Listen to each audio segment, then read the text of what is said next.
결국 진짜 효자는 누군지 이제 확실히 알았습니다. 여러분, 정말 충격적인 사연을 들고 왔습니다. 한 어머니가 84억 원이라는 거액의 재개발 보상금을 받게 되었는데요. 그런데 이 소식을 듣고 나서 자식들의 태도가 완전히 달라졌습니다. 평소 어머니를 찬밥 취급하던 아들이 갑자기 극진한 효도를 시작했고, 며느리는 하루 종일 집안일을 도맡아 했습니다. 하지만 이 모든 것이 거짓이었다는 사실이 밝혀지면서 가족 간에 돌이킬 수 없는 갈등이 벌어졌는데요. 과연 이 어머니는 어떤 결정을 내렸을까요? 그리고 자식들은 진정한 효도가 무엇인지 깨닫게 되었을까요? 지금부터 이 가슴 아픈 이야기를 들려드리겠습니다. 안녕하세요. 저는 박미순입니다. 올해로 62세가 되었습니다. 전라북도의 작은 농촌 마을에서 평생을 살아온 평범한 농부입니다. 남편을 일찍 여의고 혼자서 두 자녀를 키워낸 이야기를 들려드리고 싶습니다. 돈보다 소중한 것이 무엇인지, 진정한 가족의 의미가 무엇인지에 대한 이야기입니다. 제 가족을 먼저 소개해드리겠습니다. 첫째 아들 현우는 36살로 부산에서 건설회사에 다니고 있습니다. 아내 지은이와 결혼해서 해운대 아파트에서 살고 있습니다. 둘째 딸 미영이는 33으로 아직 혼자 지내며 인천의 한 제조업체에서 일하고 있습니다. 제 인생에서 가장 큰 시련은 18년 전 남편 병호가 세상을 떠났을 때 시작되었습니다. 그날을 어떻게 잊을 수 있겠습니까? 가을 수확이 한창이던 10월 어느 금요일, 남편이 콤바인 작업을 하다가 기계에 끼이는 끔찍한 사고를 당했습니다. 이웃 아저씨가 급하게 달려와서 현우야 아빠 큰일 났다고 소리칠 때의 그 절망감은 지금도 생생합니다. 병원에 급히 달려갔지만 이미 때는 늦었습니다. 의사 선생님께서 최선을 다했지만 역부족이었다고 말씀하실 때 하늘이 무너지는 듯했습니다. 남편은 그렇게 42살의 나이로 제 곁을 떠났습니다. 그때 현우는 18살, 미영이는 15살이었습니다. 장례를 치르는 일주일 동안 정신이 하나도 없었습니다. 앞으로 아이들을 어떻게 키워야 할지 막막했습니다. 현우는 곧 대학 진학을 앞두고 있었고, 미영이는 고등학교에 막 입학한 상황이었습니다. 결국 뒷산밭 일부를 급히 팔 수밖에 없었습니다. 시아버지께서 물려주신 소중한 땅이었지만 어쩔 수 없었습니다. 장례를 마친 후 저는 단단히 결심했습니다. 무슨 일이 있어도 아이들은 제가 책임지겠다고, 현우는 반드시 대학에 보내고 미영이도 원하는 공부를 시키겠다고 다짐했습니다. 그날부터 새벽 4시에 일어나는 생활이 시작되었습니다. 우리 집 농사일을 마치고 나면 남의 집 일손을 도와야 했습니다. 모내기, 김매기, 추수 등 힘든 일이면 무엇이든 했습니다. 하루 품삯이 5만 원이면 많이 받는 편이었습니다. 우리 집은 40년 된 낡은 한옥이었습니다. 기와지붕에서는 비가 오면 물이 새고 겨울이면 아궁이로 난방을 해야 했습니다. 화장실은 아직도 재래식이었고 목욕탕도 따로 없어서 겨울에는 정말 춥고 힘들었습니다. 마을 사람들은 저에게 이런 말을 자주 했습니다. 미순이 엄마, 혼자서 애들을 어떻게 키우려고 하나? 차라리 재혼을 생각해보는 게 어떨까? 하지만 저는 절대 포기할 수 없었습니다. 제 아이들이었고 남편과 함께 꾸었던 꿈을 포기할 수 없었습니다. 그런데 신기한 일이 일어나기 시작했습니다. 평소에 연락도 잘 안 하던 친척들이 갑자기 전화를 걸어오기 시작한 거예요. 소식이 어떻게 알려졌는지 마을 사람들 사이에서는 이미 다 퍼진 상태였습니다. 가장 먼저 연락한 건 남편의 형님이었어요. 그동안 제가 어려울 때는 쌀쌀맞게 대하더니 갑자기 목소리가 한없이 다정해졌습니다. 형수, 정말 대박 났네요. 87억이라니 꿈만 같겠어요. 언제 한번 만나서 축하나 해야겠네요. 10년 넘게 안부도 묻지 않던 분이 갑자기 축하한다며 만나자고 하니 어이가 없었습니다. 이웃 할머니들도 저를 보는 눈빛이 완전히 달라졌어요. 그동안 혼자서 애들 어떻게 키우나 하며 수군거리던 분들이 갑자기 친근하게 굴기 시작했습니다. 미정이 엄마 이제 부자 됐네? 언제 한번 좋은 곳에서 밥이나 한번 먹어야지 하며 웃으시더라고요. 마을 상점 주인 아주머니도 마찬가지였습니다. 평소에는 물건 사라고 재촉하기 바빴는데 이날은 한참 동안 수다를 떨며 온갖 친절을 베풀었어요. 사람들이 돈을 보고 판단한다는 걸 이렇게 뼈저리게 느껴본 적은 처음이었습니다. 하지만 한편으로는 기뻤습니다. 이제 정말로 아이들에게 뭐든지 해줄 수 있게 되었으니까요. 성민이에게는 더 좋은 아파트를 사줄 수 있고, 은서에게는 그동안 못해준 것들을 보상해줄 수 있을 거라고 생각했어요. 이 기쁜 소식을 누구에게 먼저 알려야 할지 고민하다가 성민이에게 직접 가서 말해주기로 했습니다. 전화로는 너무 성의가 없을 것 같았거든요. 이런 큰 소식은 얼굴을 보고 전해야 한다고 생각했어요. 그날 아침 평소보다 일찍 일어나 몸을 깨끗이 씻고 가장 좋은 옷을 골라 입었습니다. 몇 년 전 은서가 어버이날에 사준 연분홍색 블라우스와 검은색 치마였어요. 거울을 보니 나름 단정해 보였습니다. 가방에는 지갑과 휴대폰 그리고 재개발 보상 서류를 챙겨 넣었어요. 시외버스를 타고 서울로 향하는 동안 가슴이 두근거렸습니다. 성민이가 얼마나 놀랄까요? 기뻐할까요? 그동안 힘들게 키운 보람이 있었다는 생각에 혼자서 미소가 나왔어요. 강남에 있는 성민이 아파트에 도착해서 경비실에 방문 신고를 했습니다. 경비원이 전화를 걸어주었는데 성민이는 회사에 있고 혜진 씨만 집에 있다고 하더군요. 그래도 올라가라고 해서 엘리베이터를 탔습니다. 19층까지 올라가는 동안 마음이 더욱 설렜어요. 드디어 아들에게 이런 좋은 소식을 전할 수 있게 되었다는 기쁨으로 가득했습니다. 인터폰을 누르자 혜진 씨가 나왔는데 표정이 영 좋지 않았어요. 어머님, 연락도 없이 갑자기요. 목소리에서 당황과 불편함이 느껴졌습니다. 좋은 소식이 있어서 왔다고 했는데도 반가워하지 않더라고요. 거실에 들어가 앉으니 정말 고급스러웠습니다. 큰 소파며 대형 텔레비전, 깨끗한 마룻바닥까지 시골집과는 차원이 다른 곳이었어요. 그런데 마침 혜진 씨 어머니도 와 계시더군요. 안녕하세요, 사돈 어른. 제가 반갑게 인사했지만 사돈 어머니는 저를 훑어보시더니 어색하게 인사만 하셨어요. 혜진 씨와 뭔가 의미 있는 눈빛을 주고받는 게 보였습니다. 오래 걸어와서 다리가 아팠던 저는 사돈 어머니가 앉아 계신 소파 끝에 살짝 앉았습니다. 그런데 혜진 씨가 눈살을 찌푸리는 게 보이더니 사돈 어머니가 작은 소리로 말씀하시더라고요. 혜진아, 소파 커버 빨아야겠네. 그 말을 듣는 순간 가슴이 찔렸습니다. 마치 제가 소파를 더럽혔다는 식으로 들렸거든요. 분명히 깨끗이 씻고 가장 좋은 옷을 입고 왔는데 말이에요. 순간 얼굴이 뜨거워졌습니다. 8살 손자 지훈이가 거실로 뛰어나왔어요. 할머니라고 반갑게 인사할 줄 알았는데 갑자기 멈춰 서더니 제 얼굴을 빤히 보더라고요. 할머니 얼굴이 왜 이렇게 검어요? 농사일로 햇볕에 그을린 제 얼굴을 그렇게 대놓고 말하는 거였어요. 혜진 씨가 피식 웃으며 말했습니다. 시골 분들은 원래 그래, 지훈아? 할머니께 인사해. 그 말투에서 저를 완전히 무시하는 느낌이 들었어요. 마치 제가 무식하고 촌스러운 시골 사람이라고 말하는 것 같았습니다. 갑자기 한없이 초라해졌습니다. 그나마 제일 좋은 옷을 입고 왔는데도 이런 취급을 받다니요. 가슴이 답답하고 숨이 막히는 것 같았어요. 하지만 참았습니다. 가방에서 보상 서류를 꺼낼 준비를 했어요. 이 서류만 보여주면 분위기가 완전히 바뀔 거라고 생각했거든요.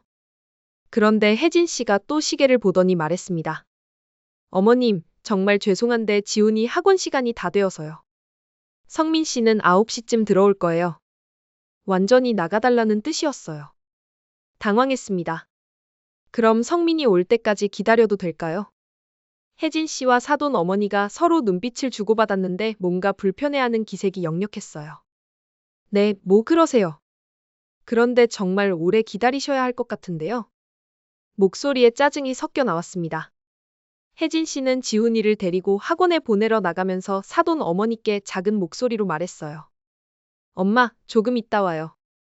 아이 학원 보내고 올게요.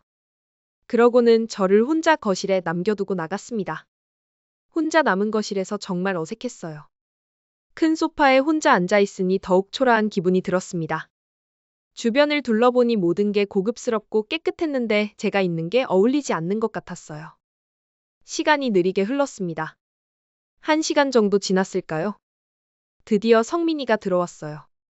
어머니, 정말 오셨네요. 첫 마디였는데 반갑다는 기색은 전혀 없었습니다. 오히려 귀찮다는 표정이었어요. 오랜만이구나, 성민아. 그런데 갑자기 무슨 일이세요? 연락이라도 하고 오시지. 말투가 차가웠습니다. 예전에 다정한 아들 모습은 찾아볼 수 없었어요. 좋은 소식이 있어서 왔어.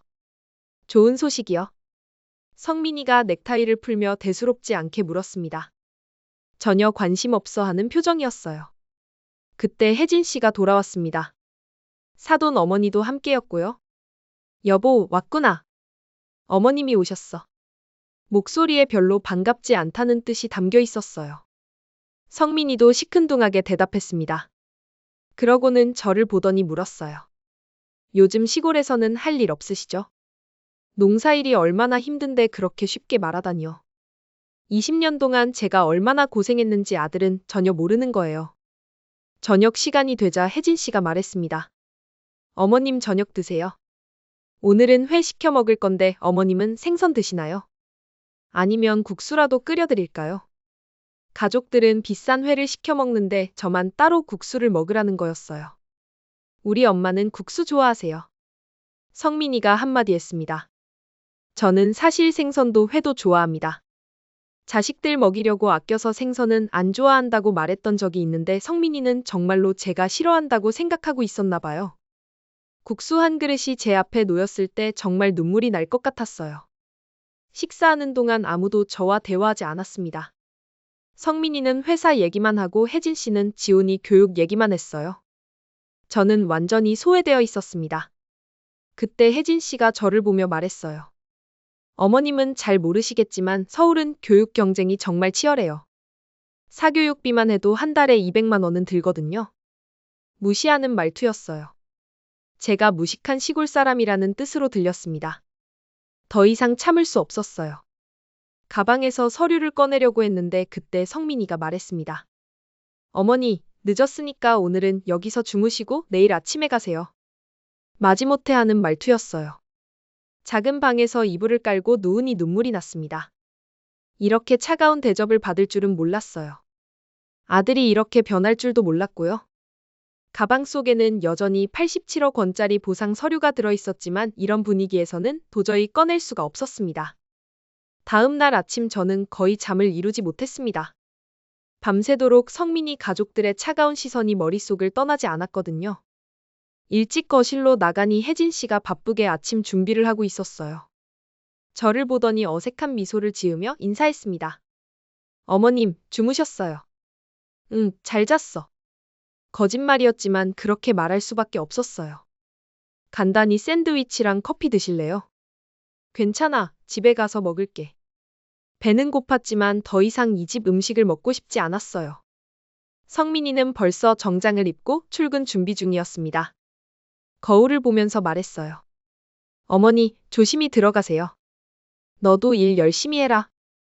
네, 그런데 다음에는 미리 연락하고 오세요. 그 한마디가 가슴을 후벼 팠습니다. 집을 나서는 발걸음이 무거웠어요. 어제 들고 온 보상금 서류는 결국 가방 속에 그대로 있었습니다. 그런 분위기에서 꺼낼 엄두가 나지 않았거든요. 지하철을 타고 은서가 있는 구로구로 향했습니다. 딸마저 반기지 않으면 어떻게 해야 할지 두려운 마음이 들었어요. 구로역에서 내려 은서가 사는 반지하 원룸까지 걸어갔습니다. 좁은 골목길을 지나 계단을 내려가니 습기 찬 냄새가 났어요. 문을 두드리자 은서가 깜짝 놀란 표정으로 나왔습니다. 엄마, 갑자기 웬일이야? 그러더니 얼굴에 환한 미소가 번졌어요. 은서가 제게 달려와 꼭 안아주었습니다. 성민이 내에서는 느낄 수 없었던 따뜻함이었어요. 어서 들어와요, 엄마. 좁긴 하지만 은서의 집은 정말 아담했습니다. 원룸이라고 부르기도 민망할 정도로 비좁았지만 깔끔하게 정리되어 있었어요. 은서가 부지런히 움직이며 따뜻한 차를 준비해 주었습니다. 엄마, 앉으세요. 뭐 드실 거 가져올게요. 가진 건 별로 없어도 정성만큼은 넘쳐났어요. 미안하다, 은서야. 이렇게 좁은 곳에서 혼자 살면서. 괜찮아요, 엄마. 저는 혼자 사는 게 편해요. 차를 마시며 이야기를 나누던 중 은서가 갑자기 제 발끝을 보더니 깜짝 놀란 표정을 지었습니다. 엄마, 양말이 왜 이래요? 제 양말 발가락 부분에 구멍이 뚫려 있는 게 보인 거예요. 몇 번이나 꿰매고 또 꿰매서 신는 양말이었거든요. 엄마, 아직도 이런 양말 신어요? 은서의 목소리가 떨렸어요. 눈가에 눈물이 맺히기 시작했습니다. 엄마, 이건 너무해요. 새 양말이 얼마나 한다고. 은서가 눈물을 닦으며 말했어요. 갑자기 은서의 표정이 멍해지더니 먼 곳을 바라보는 눈빛이 되었어요. 엄마, 기억나요? 내가 어릴 때 오빠 양말 버리면 엄마가 그것도 주워서 꿰매고 신었잖아. 맞아, 그런 일이 있었지. 오빠 대학 등록금 마련하려고 한 푼이라도 아끼려고 그랬잖아요. 은서의 목소리가 더욱 떨렸어요. 어린 나이에도 어머니의 희생을 다 지켜보고 있었던 거예요. 그때 내가 엄마한테 새 양말 사드린다고 했는데 엄마가 괜찮다, 돈 아껴라 하셨잖아? 맞아요, 그런 일이 있었어요. 그런데 우리 엄마는 그때나 지금이나 똑같네.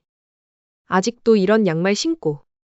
은서가 제 발을 조심스럽게 어루만지며 말했어요. 그 따뜻한 손길에 울컥했습니다. 엄마, 오늘은 무조건 새 옷 사러 가요. 괜찮다, 은서야. 돈 아껴라. 안 돼요. 엄마가 언제 새 옷 입어봤어요.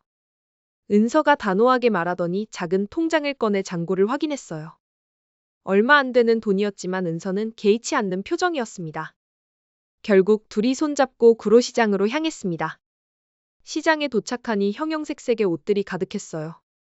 은서가 여러 가게를 돌아다니며 정성스럽게 옷을 골라 보여주었습니다. 제가 하늘색 블라우스와 회색 바지 세트를 만져보며 이거 예쁘네 했더니 상인이 다가왔어요. 이거 세트로 12만 원인데 할인해서 10만 원에 드릴게요. 저는 화들짝 놀라며 손을 뗐어요.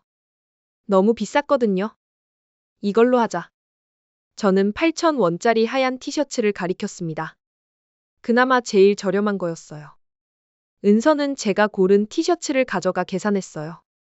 그런데 집으로 돌아와서 쇼핑백을 열어보니 하얀 티셔츠 아래에 하늘색 블라우스와 회색 바지가 들어있는 거예요.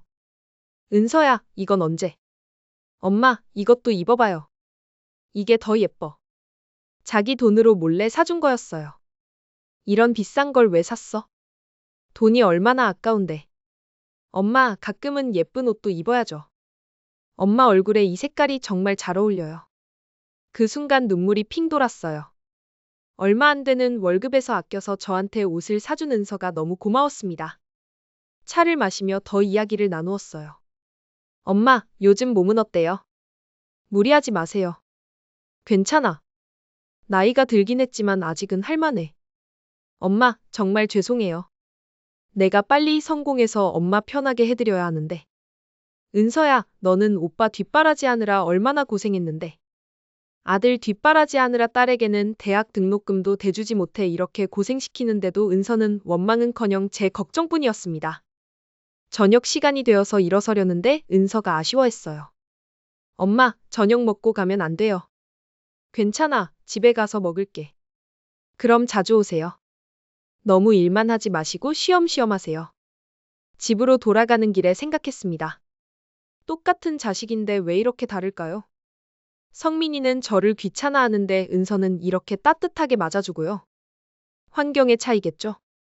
성민이는 서울에서 공부만 하면서 제 고생을 제대로 보지 못했지만 은서는 제 곁에서 모든 걸 지켜봤으니까요.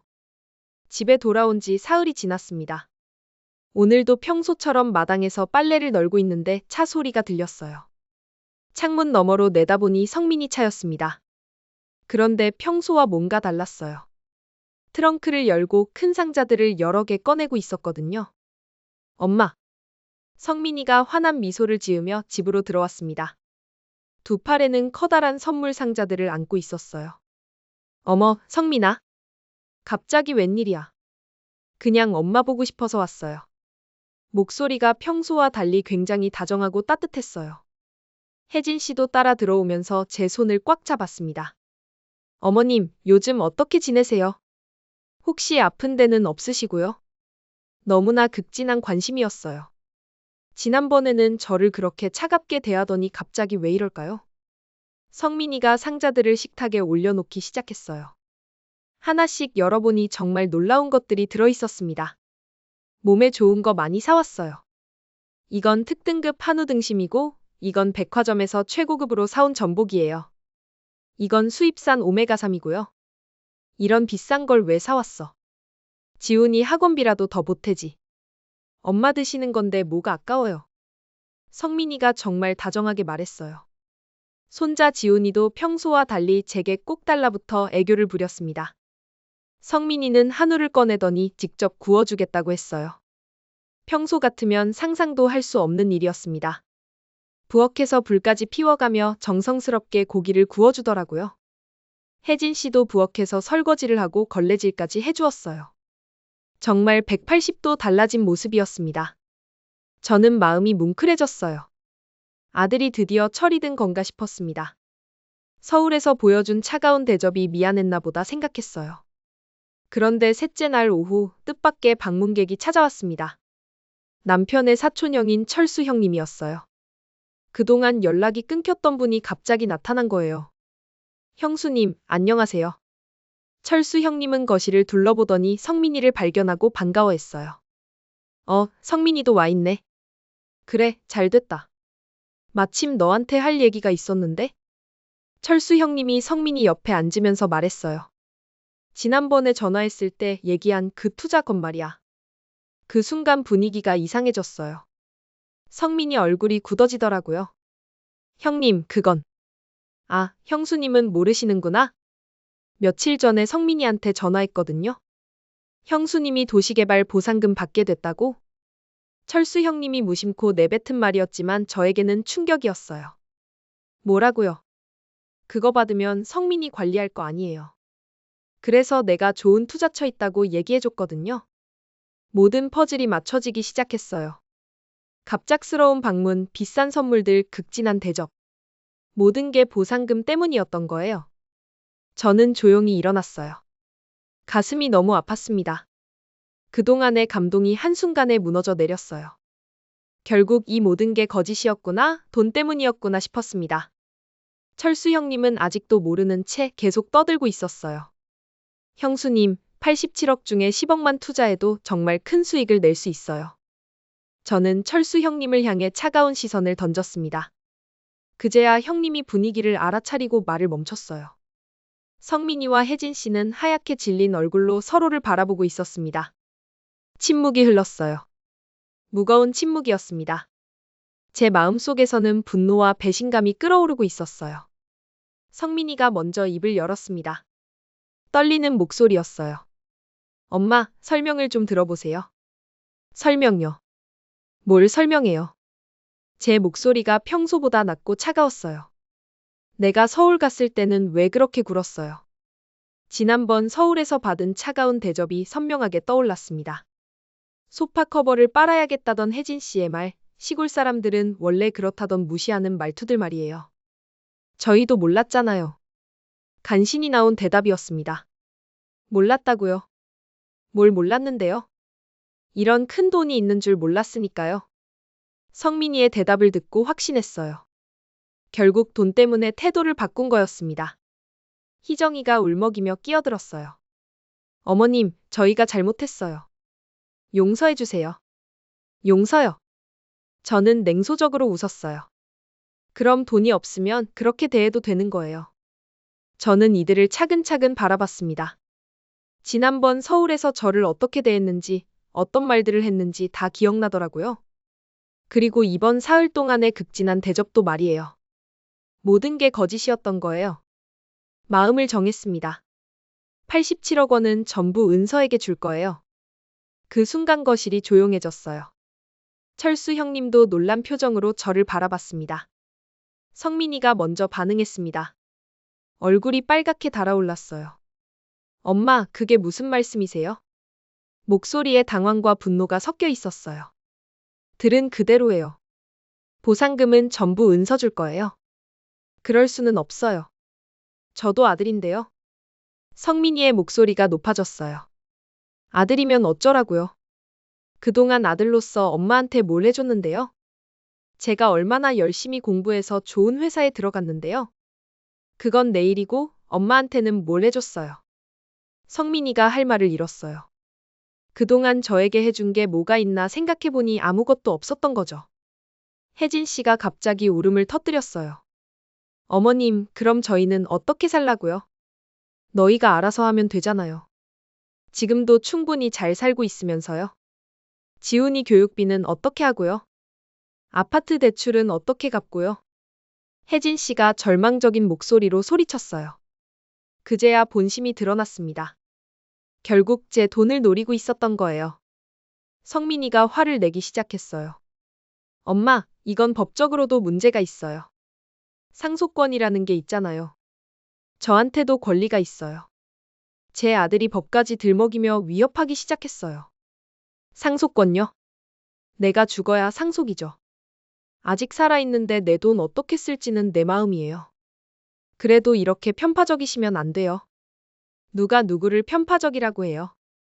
제 목소리가 커졌어요. 20년 동안 참아왔던 것들이 터져 나오기 시작했습니다. 은서는 대학 등록금도 못 줘서 공장 다니는 동안 내가 너만큼은 허리가 휘어져도 뒷바라지했어요. 그런데 누가 누구를 편파적이라고 하는 거예요.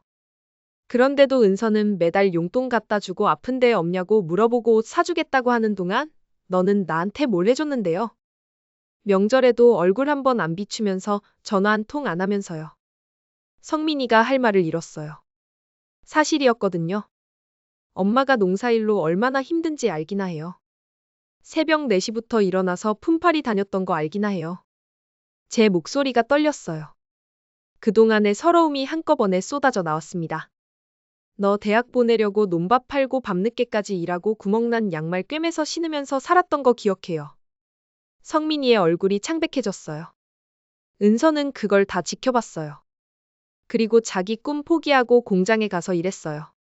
엄마 도우려고요. 성민이가 벌떡 일어섰어요. 주먹을 꽉 쥔 채 저를 노려봤습니다. 엄마, 이건 정말 말이 안 돼요. 법적으로 대응하겠어요. 그래요, 해보세요. 저는 담담하게 대답했어요. 내가 살아있는 동안은 내 돈이에요. 내가 누구한테 주든 그건 내 자유예요. 성민이 가족이 집을 나가면서 문을 쾅 닫았어요. 저는 홀로 남은 집에서 한참을 앉아 있었습니다. 서러우면서도 한편으로는 속이 시원했어요. 드디어 진심을 말했구나 싶었습니다. 진짜 효자가 누구인지 이제 확실히 알았거든요. 돈이 있을 때만 잘하는 게 진짜 효도가 아니잖아요. 은서의 얼굴이 떠올랐어요.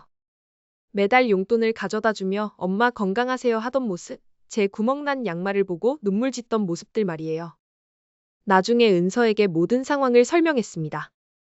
은서는 처음에는 받을 수 없다고 했지만 결국 작은 식당을 창업하는 자금으로 일부를 빌려달라고 하더군요. 빌린다는 은서의 고집을 꺾을 수 없어 그렇게 하기로 했어요. 지금 은서는 건강한 도시락 전문점을 성공적으로 운영하고 있습니다. 좋은 사람도 만나 결혼해서 저를 모시고 살고 있어요. 성민이도 나중에 무릎을 꿇고 진심으로 사과했고 지금은 가족 모두 화목하게 지내고 있습니다. 여러분은 이 상황에서 제가 내린 결정을 어떻게 생각하시나요? 돈이 있을 때만 잘해주는 자식과 돈이 없어도 진심으로 부모를 생각하는 자식 중 누구에게 더 마음이 가시나요? 여러분이라면 어떤 선택을 하셨을지 댓글로 의견을 남겨주세요.